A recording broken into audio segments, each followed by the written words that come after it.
Hello and welcome to video number 4.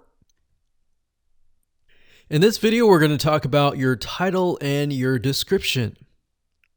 So let's take what you have gathered in the previous video and let me show you how to properly create your titles and descriptions.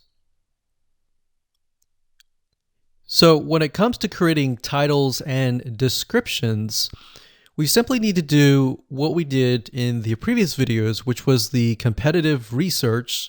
And as you can see here, we have the videos 1, 2, and 3, the top number 1, number 2, and number 3. And of course, we have the main keywords. So we have this main keyword here. So that's definitely going to be in the title. And then of course, if you noticed, the target audience was beginners. So essentially what you're noticing here is that people are calling out the audience, and then of course they have the keyword in the title itself. And then of course you want to make sure that title, main keyword, and target audience is also going to be in your description. Now what I like to do is I like to go look at magazines in that niche. It doesn't necessarily have to be exactly, in this case, Instant Pot, but it needs to be somewhat of that genre. Now, one thing that I noticed was when we took a look at the Instant Pot chicken, you could write out something like top 6 easiest things. So instead of things, you could say chicken recipes or pot roast recipes to cook in your Instant Pot. Or you could say something like Instant Pot chicken dash top 6 easy recipes, or you could use a number.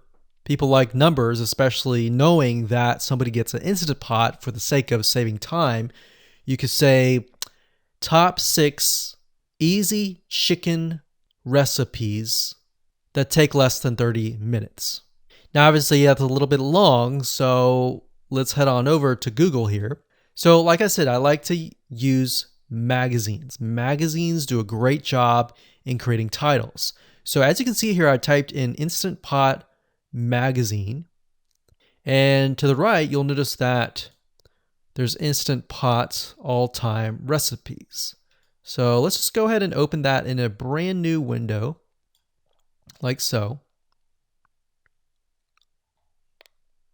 So it looks like we have to pay, but let's just go ahead and click the free sample.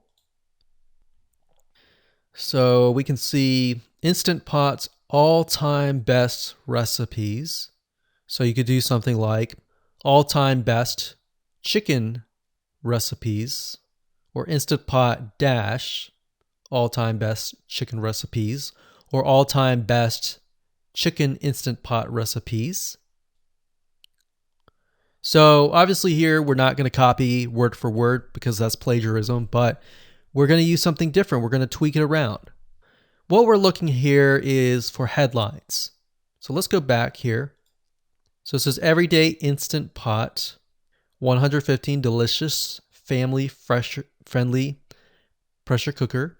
So we can say everyday Instant Pot, 6 delicious family pressure cook recipes. So everyday Instant Pot chicken, as long as the word Instant Pot chicken is in there. So we got 66 Instant Pot recipes that put your pressure cooker to work. So we could say something like 6 Instant Pot chicken recipes that take less than 15 minutes. And yes, believe it or not, Instant Pot can literally cook something like a pot roast within less than an hour, or sometimes half an hour. Because it's a pressure cooker, it cooks a lot faster.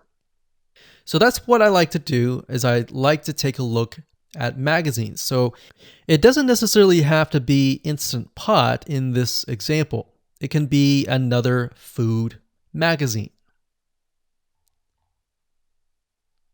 So essentially that's how to create the titles. As far as the description goes, if you take a look at what they've written here, the first one that's ranking really well, as you can see here, we've got Instant Pot 101 for beginners. So you'll notice that they are trying to target the keyword Instant Pot 101 for beginners. So they've stated that in the title, and they've also put it in the description.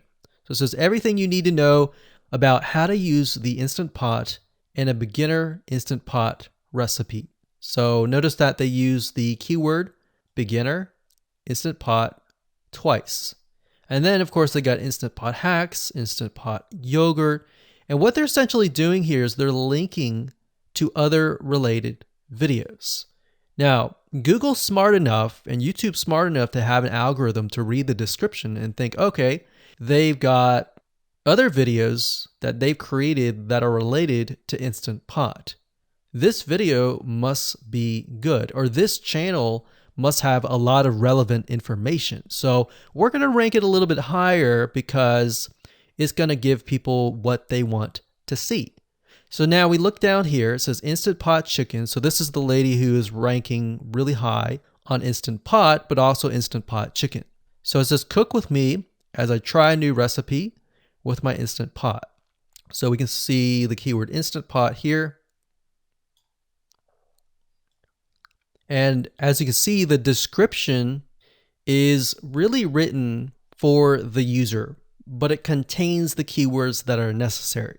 So you don't need to write something like Instant Pot Chicken or something that's just a bunch of garbled information.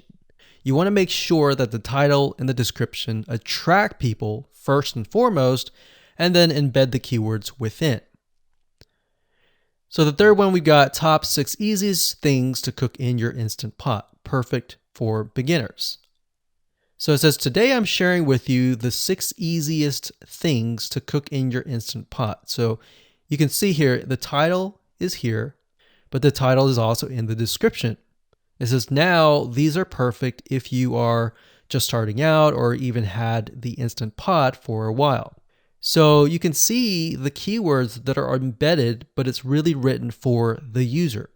And that's the way it should be, because the title and the description will actually show up in the YouTube search engine, as you can see here. So we've got the title, we've got the description. So we want to make sure that the first sentence in your description is catchy as well.